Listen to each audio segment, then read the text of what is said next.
ہر مسئلے کا حل استغفار کو بتلایا گیا ہے۔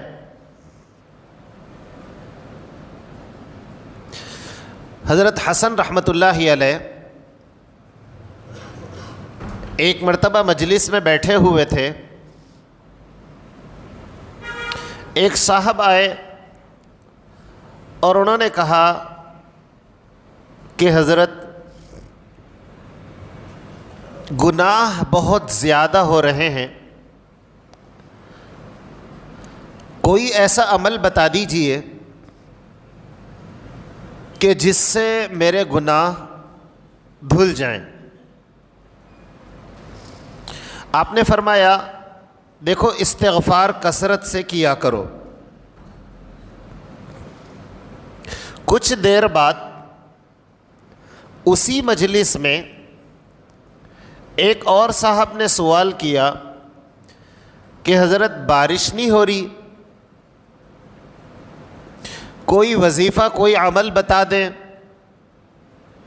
تو حضرت نے فرمایا استغفار کرو، کثرت سے استغفار کرو۔ پھر ایک آدمی کھڑا ہوا،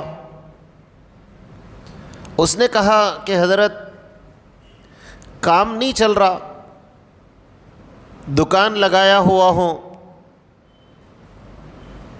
پر کام چل نہیں رہا ہے، مقروض ہوں، قرض بڑھتا جا رہا ہے، پریشان ہوں، کیا کروں؟ کوئی وظیفہ کوئی عمل بتا دیں۔ تو حضرت نے کہا کثرت سے استغفار کرو۔ اسی مجلس میں ایک آدمی نے ایک اور سوال کر لیا کہ حضرت بیٹا نہیں ہے، کوئی وظیفہ بتا دے کہ مجھے بیٹا اللہ عطا کر دے۔ حضرت نے فرمایا استغفار کرو۔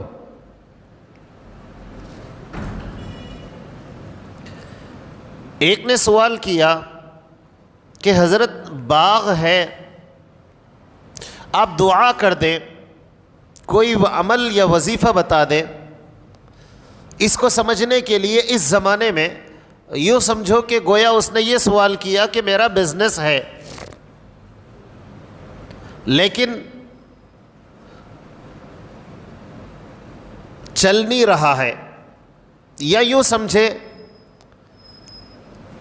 کہ ابھی گرما کا موسم ہے، باغ ہے، ڈر ہے کہ پھول صحیح لگے یا نہ لگے، آم صحیح لگے یا نہ لگے۔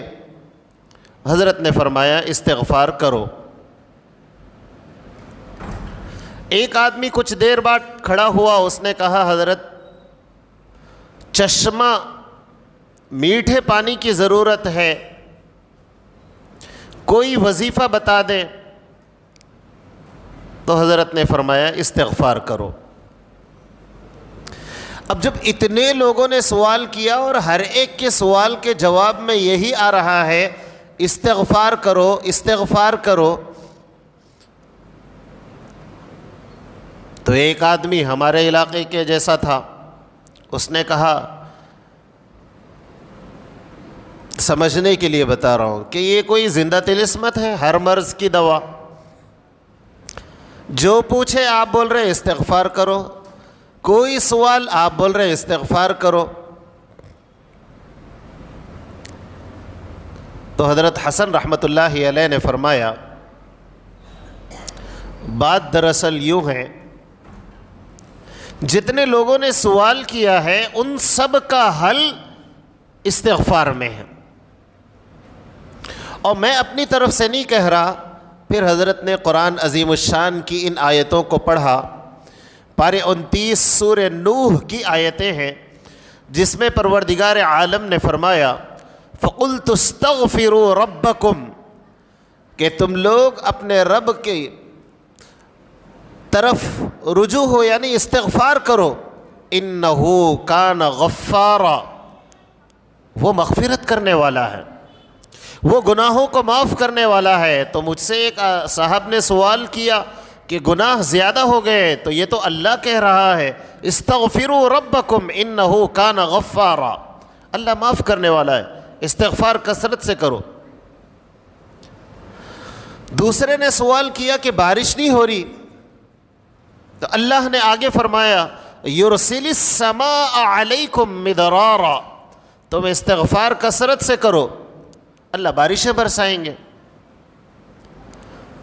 آگے اللہ رب العزت نے فرمایا وَيُمْدِدْكُمْ بِأَمْوَالٍ وَبَنِينَ، مال کی ضرورت ہے استغفار کرو، بیٹوں کی ضرورت ہے استغفار کثرت سے کرو۔ وَيَجْعَلْ لَكُمْ جَنَّاتٍ وَيَجْعَلْ لَكُمْ أَنْهَارًا، کہ تم نے بزنس لگایا ہے چل نہیں پا رہا ہے، استغفار کرو چلے گا، مقروض ہو استغفار کرو چلے گا، قرض ختم ہو جائے گا، پریشان ہو استغفار کرو مکمل ہو جائیں گی، پریشانیاں ختم ہو جائے گی۔ وَيَجْعَلْ لَكُمْ أَنْهَارًا، اللہ میٹھے پانی کا انتظام کریں گے، اللہ چشموں کا انتظام کریں گے، تم استغفار کرو۔ گویا اس مجلس میں جتنے سوال کیے گئے ان سارے سوالوں کو حضرت نے پڑھ کر سنایا۔ اللہ خود کہہ رہے ہیں یرسل السماء علیکم مدرارا ویمددکم باموال وبنین ویجعل لکم جنات ویجعل لکم انہارا۔ ان آیتوں کو پڑھتے ہیں تو ہمیں سمجھ میں آتا ہے کہ اللہ خود کہنا چاہتے ہیں کہ استغفار سارے ہی بندوں کو کثرت سے کرنا چاہیے۔ اللہ عمل کی توفیق نصیب فرمائے۔